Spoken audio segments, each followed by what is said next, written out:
What'd you guys build today? Well, what we have right here is an awesome gaming PC inside the NZXT H5 Flow RGB. Look at those RGB fans up front, looking nice. And we're going for like an NZXT theme here with the 280mm AIO, which shout out to NZXT for changing the naming scheme, cracking 280mm, so much simpler. The rest of the components are a Ryzen 9 7900X and an RTX 4070 Ti, and Jackson's talking about the rest of it. Yeah, the rest of the components. We got the Gigabyte X670 Aorus Elite AX Wi-Fi, a WD Black SN770 Gen 4 1TB SSD. We got some 6000 megahertz 32 gigs DDR5 RAM, dual channel of course, an FSP Hydro G Pro 1000 watt, and that is Gen 5 ready, judging by the connector right there.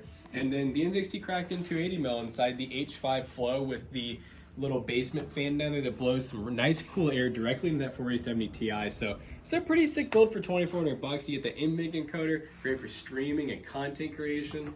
It's good. Yeah, you can buy this PC and many other options over at PCBros.tech. If you use code ToastyBros2 on checkout, you'll save 2% on the purchase of this PC. You can even get some merch, you can get some laptops, you can get a bunch of cool stuff over at PCBros.tech today.